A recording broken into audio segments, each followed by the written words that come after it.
Hello, and welcome to part three of Betting People with Lewis Tomlinson. We're going to talk about the great game of racing and throw a few questions at Lewis regarding the sport and its future. Starting with one which I've asked previous interviewees and I've also seen asked on Twitter today, but I'm going to modify it a bit. So, Lewis, if I can put you in charge of British racing, what three things would you change about the sport if you could, and why?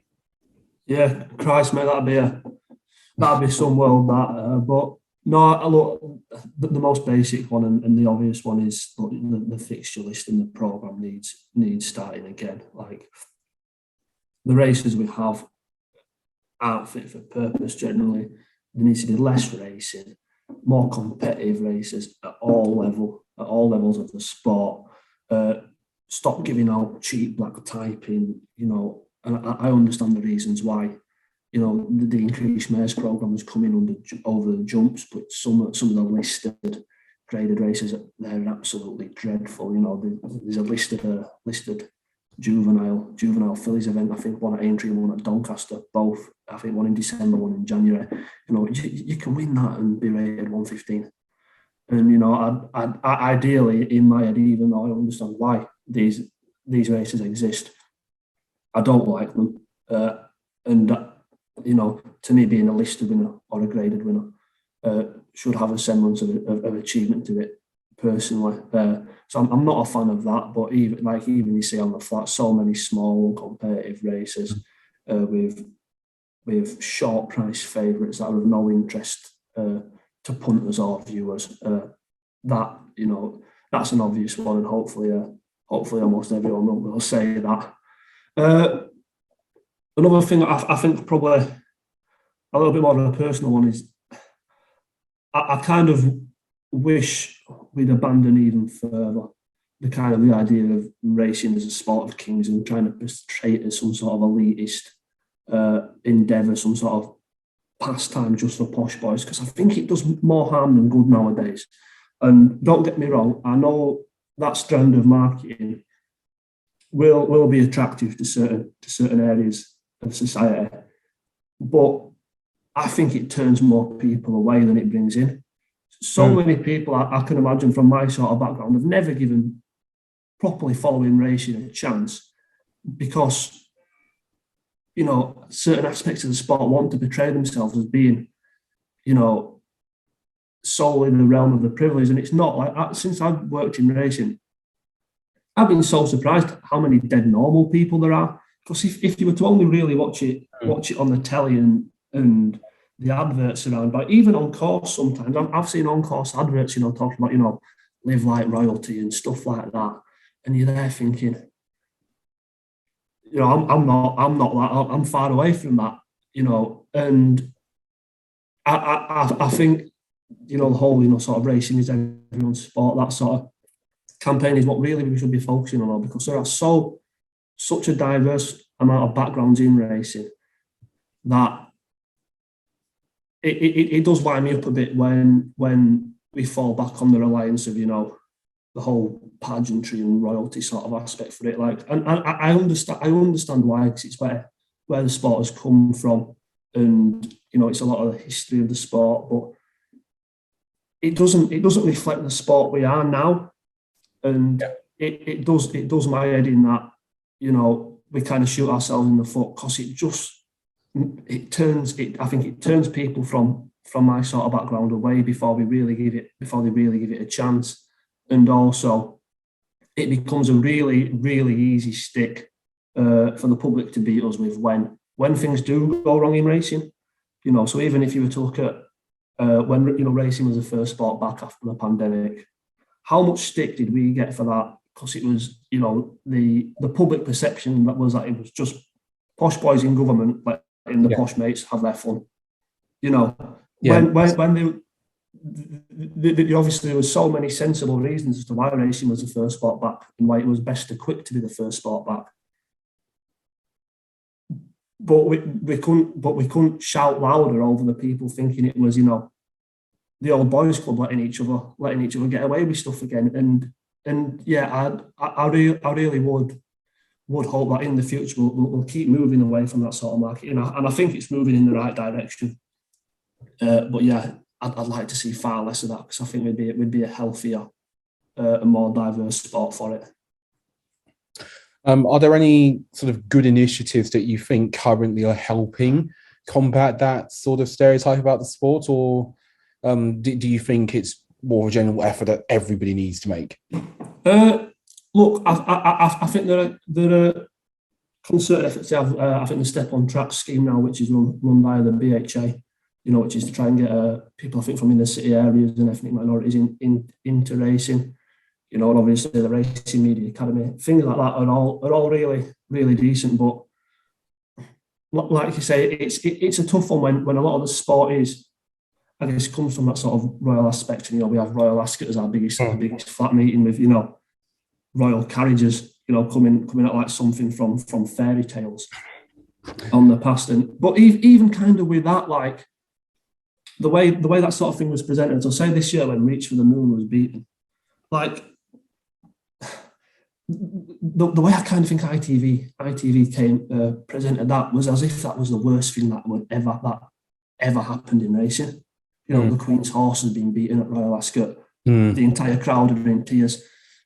Half of them don't care, really. That is the Queen's horse. So many people are here for much more than just the pageantry and the pageantry. Yeah, I was trying to think of a different word for it, but that probably is the best one to describe it. Yes, it's an aspect of the sport, but it's not the key one. Like that Royal Ascot race where Claymore beat Reach for the Moon. You'd have barely known there were another horse in it, and I understand why, but it annoys me. I can't lie, it annoys me. No, I mean, if TV coverage is too fair, something people have a lot of opinions on, and no, I mean, I would say you're not the only person certainly to notice that and notice that over focus, which is an interesting point. Speaking of racing and short changes, you mentioned sort of small field sizes, lots of bad races with uncompetitive favourites or whatever. There's been a lot of talk about the Racing League, and I wanted to get, first of all, your thoughts and opinions on it, because for all that people may or may not engage with the team aspect of it, the people running it might well argue you get full fields, they race for good money, and they get terrestrial coverage now 6 or 7 nights a week. Are initiatives like that not a help against a lot of the fare that you might have seen otherwise at Lingfield this week?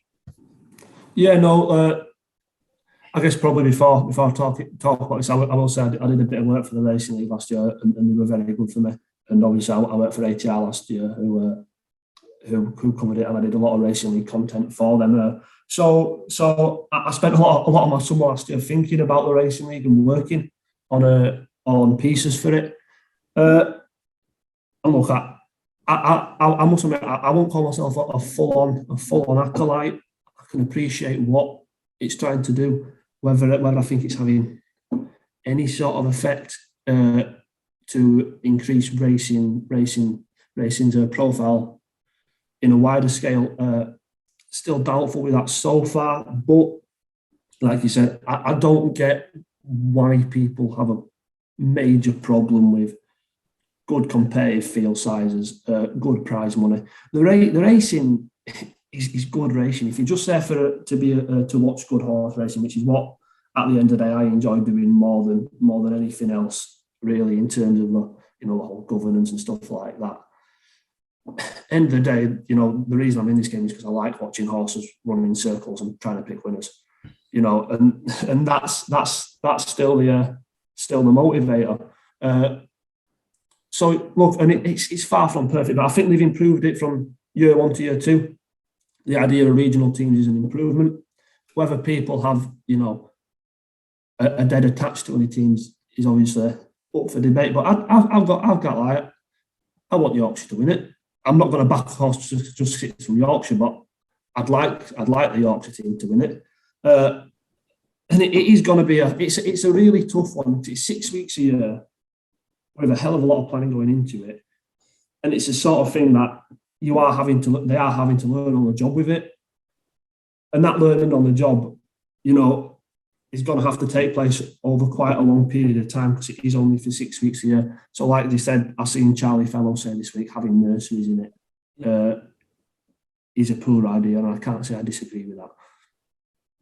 But that's something that might be refined again next year. Like I say, whether the wider gimmick is going to be of any benefit to the sport, I'm not fully sold on yet. But it's as good racing on Thursdays as you're going to get for a large portion of the year, and that to me is worthwhile, even if the other stuff surrounding it, other people can take or leave. I don't get the sort of virulent hatred of the racing league that some people do, because it's, if you just said as a racing fan, they are good racers. Very interesting indeed. Lots of people here we can watch racing from pretty much anywhere in the world now, and we consume a lot more of international racing now than we used to, which is a very good thing in my view. Lots of people think we should do things more like other countries. Are there any examples around the world of things you see other racing jurisdictions doing and you think suddenly, well, hang on, why aren't we doing that here? It's a great idea. Oh, that's a tough one. That I guess for a basic point, I'd love it if racing was treated how it is in Japan, just from a public point of view. I wish I could go, like go out with my mates tonight and everyone will have an opinion on the Hungerford. Everyone I know who likes racing, I know via Twitter or via work. So I'd love that, but that's not really a governing body sort of thing. That's just more of its position in the I guess public consciousness. Prize money is an obvious one. Obviously, we're exporting loads of our horses over to the east. I wish we could kind of allay that, because it's, like I say, it's kind of that sort of middle group 3 listed to top handicap band that are going abroad, and they're a sort of horse that we really miss, because you are getting kind of really uncompetitive listed group 3 races and the top, and your sort of major heritage handicaps aren't getting to the levels of competitiveness you'd have liked. So I don't think there's anything in particular. There are things I admire about other racing jurisdictions and things I like most about them, but it's kind of about like the practicality of whether I look at that and go, all right, we can nick that. I'm not sure that there are any that I find blatantly obvious at the minute. One thing I would say is I don't like Grade 1 handicaps personally. The Melbourne Cup is a class race. The Melbourne Cup is a class race, but and I love that for what it is, but I wouldn't have Grade 1 handicaps over here. Because I think the top level is a top level. They don't have handicap system in the golf. At PJ Tour golf, you're not going to get someone playing off 21. I don't mind. I like graded handicaps, but for me, I wouldn't want Grade 1 handicaps introduced over here on the flat or all the jumps. Because to me, the top level should be trying to see who is the best. Just on that note, we're speaking, a couple of days, I think, after the BHA's made their pattern changes for the jumps. Would you be in favour of sort of that split? I think grade 3 handicaps have been done away with, and listed handicaps have been done away with. You're either a Premier handicap or you go to a Class 2. Would you be in favour of that? And in general, the changes in classification because the juvenile hurdle, the finale lost its Grade 1 status, things like that? Yeah, well, I guess the handicap thing is that just not window dressing, really. It's still going to be the same group of horses winning the race, whether you call them Grade 2, Grade 3, Premier, listed or whatever. To me, it makes little sense over jumps anyway, why you have the Grade 2 and Grade 3 handicaps, because the Peter Marsh is a Grade 2, but the Hennessy is a Grade 3. The Grand National is a Grade 3. How does that make sense? How is a Peter Marsh a better race? I know it had a good winner this year and the year before, to be fair, but normally it's a bit of a slow boat race around Haydock in the middle of the winter. If you were just looking at that on paper, you'd think the Peter Marsh was a more prestigious race than I said the Hennessy, the Landrux Trophy, sorry, and the Grand National, and no one sane would say that. So to me, that's just rearranging the chairs, isn't it? It's not gonna actually affect anything. I don't mind that they've downgraded the juvenile hurdle. To be fair, I've said before, I don't really. Do you know what? I don't really like the Toller and the Cello being grade ones either. Which I know other people probably will disagree with that, but I don't like say kind of cheap black type. And I know having events so early in the season for a fairly small population of horses, I'm not a massive fan of. I'm not even sure whether that had even, I guess, strengthen the Irish stuff more. But even I think the Knight Franks are grade 2, isn't it? At the same time as the finale. So even the Irish juvenile hurdle, which 9 times out of 10 you'd probably say for the immediate future will be a stronger race, is a grade 2. So I don't mind that. If I had it my way, I'd downgrade the Toller from the Cello as well, just because I don't think the population of horses, most of them have had 1 or 2 runs. You'll have a lot of good horses who will be players in the top novice hurdles come the end of the season when it really matters. Still too inexperienced really to turn up. So I'd do away with them, and hopefully that would. I don't think that would strengthen the program, but like I said, I don't really like cheap black type. And I guess and that'll probably lead to a bit of a knock-on effect that I wouldn't mind even downgrading, some of the really bad grade 2 novice hurdles and chases early in the season. That with the free runner one at Sandown this year, or the year before, wasn't there a Lossiemouth won it this year, but the year before that was only a free run event. I think Stargate won it. No need for that to be a graded race. And last but never least, to end this, dare I say, we might be considered two of the younger people who are interested in racing. How do you think racing? First of all, do you think racing is doing a good job of appealing to younger racegoers? And secondly, if it isn't, what would you change to make sure that wasn't the case? That's an interesting one. I did my master's dissertation was on attitudes around racing between people aged 18 to 25. So hopefully I might be able to talk a bit of sense on this, because I spent far too long having to look at stuff like that for the last year and a half. I think as a product, as a day out, as a social product, was sound. Loads of people might love going racing for the social aspects, to drink, to dress up, to post photos on Instagram.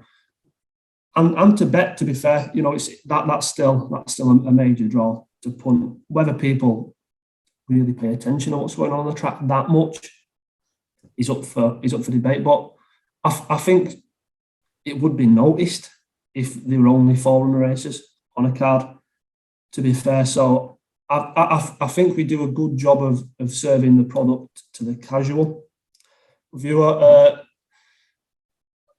I think the biggest issue, in kind of keeping the sport healthy for people our sort of ages, is making sure we're on the front foot with welfare issues and stuff like that. Because, again, coming from a background that I don't really talk to racing people outside of racing, and you do get quite a lot of negative sentiment. I think in my dissertation, with 25% of people between 18 and 25 found that or had the view that racing was cruel, which is 1 in 4 is pretty worrying.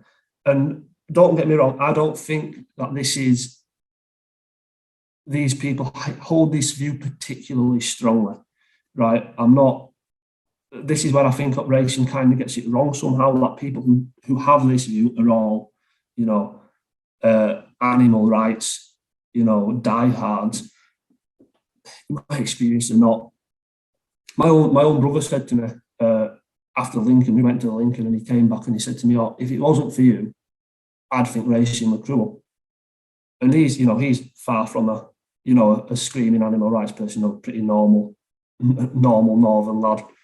And that kind of struck me. We go, we are quite bad at it, because the opposite side, I guess, have the easier sell, right? Because it's easy for them to say, well, horses are dying and this is bad. What we need to be able to do as racing people, racing fans, is to be able to contextualise this. I'm confident pretty much nine people out of 10 who have a negative view on racing, I could allay those sort of fears with a 10-minute conversation talking about, why a broken leg is fatal for a racehorse often. It's not just, they shoot them because he can't run fast anymore. Because that's still a very commonly held perception. Absolutely. Talking to people. And that isn't going to change unless they know. So we need to be on the front foot and well equipped. And even though it's the most mean part of the sport and it's not something we like to dwell on, we need to be there talking about why the whip can be used as a safety tool, and why it's how well advanced it is now, why unfortunately sometimes fatal injuries occur, and why they're pretty much irreparable for a lot of horses, and that is not all based around financial greed. Because a lot of the reasons why people hold negative views on racing is because they're ignorant towards it and they've not been exposed to it. So if we're on the front foot, then when we're able to sort of challenge and talk them around, they are all in the TED horse style. They're not all screaming people who are wanting to watch pay-per-view. These are people who might actually find the sport a bit interesting, but just don't understand why the less palatable parts of the sport have to take place. And I think kind of treating these people as the complete enemy isn't helpful, because, like I said, I think a lot of them are fairly reasonable and open to conversation when they speak to someone who's actually informed. So hopefully that's something that the wider sport will be able to get on the front foot with, and not being overly reactionary to these people who don't really engage with the sport and don't know much about it, and I think in general would be quite easily talked around. I agree with a huge amount of that, and I think it's really, really important the sport takes that view and gets on the front foot also about the defend the record and puts the right stuff in the right place, because some of the information we've been talking about, it is freely available on the BHA and Great British Racing. So no, we should lead front foot forward with that. And I think it's a great place to end this edition of Betting People. Thank you so much for your time, Lewis. No, thanks for having us on, Will. No worries. As you can see, it's been a very, very hot one. So apologies if I don't come across as polished as usual. Hopefully it was of use to you, and I'll be back with another interview for you very soon. Thanks for watching.